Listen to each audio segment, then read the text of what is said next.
Welcome to Past Presents, where we explore the untold and forgotten stories of history. Today, we uncover one of Iceland's darkest moments, the 1627 pirate raid on the Westman Islands. What caused such devastation, and what became of the captives? Let's dive into this tragic tale together. By the end of June 1627, whispers of approaching pirates reached Iceland's southern coast and the isolated Westman Islands. Initial responses were full of bravado. Defensive fortifications were hastily erected around the Danish merchant houses, and ships were readied for a fight. The Danish officials, confident in their plans, declared that any Icelandic defense would crumble at the first sign of danger. Weeks passed, and news arrived that the threat had seemingly passed. People became less vigilant, brushing aside warnings that still lingered. Then came Monday, July 16th. Early that morning, 3 ships appeared on the horizon, one of them notably large. The alarm was sounded, and residents were summoned to the merchant houses for protection. Orders were given for everyone to remain inside. Yet by evening, doubts set in. The Danish leaders began to suspect these ships were reinforcements sent to protect Iceland. This sense of false security led people to abandon their defenses and return home. But the ships were no allies. The following morning, the pirates made their move. 3 large boats called sluffers were launched, carrying 300 men ashore. With them were English fishermen, who acted as guides, helping the pirates land at a site rarely used in living memory.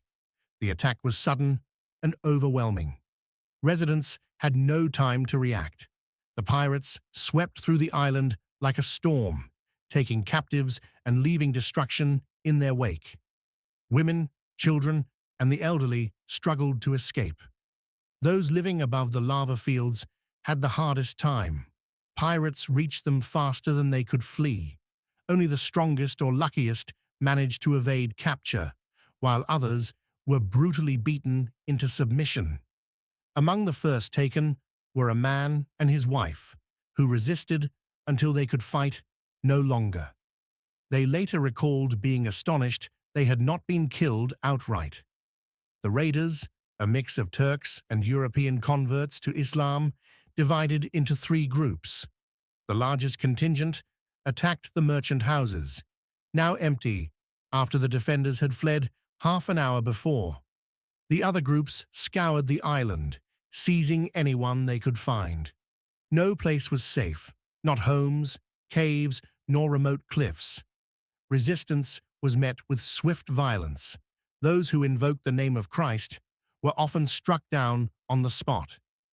By the end of the assault, 34 people lay dead. The pirates had taken 242 captives, from infants to the elderly. The survivors were herded onto the ships, leaving behind the smoldering remains of their homes and lives. Life aboard the pirate ships. The captives endured a harrowing journey south. Packed into cramped quarters, they were bound and beaten. The pirates, although brutal, showed an odd kindness toward children, offering scraps of food and clothing. One woman, heavily pregnant, gave birth to a son during the voyage. The pirates provided old shirts to swaddle the newborn. Yet these moments of humanity were rare. Most endured torment, hunger, and despair. Among the captives was a father whose son, just 11 years old, displayed extraordinary faith and wisdom. When the boy was taken to serve the king of Algiers, he assured his grieving father, "They may harm my body, but my soul belongs to God." Arrival in Algiers. By mid-August, the captives reached Algiers, where their ordeal worsened. The Icelanders were marched ashore, attracting massive crowds who had come not to harm them, but to gawk at the new arrivals.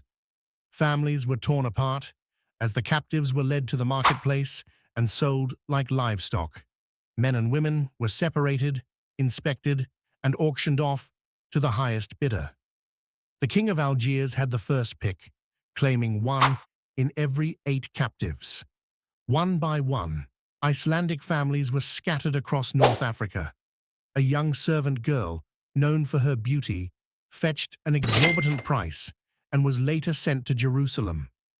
Conditions were unbearable for many. The heat was stifling, and disease spread rapidly. Over 30 Icelanders perished in captivity within the first month. Others, however, found small mercies.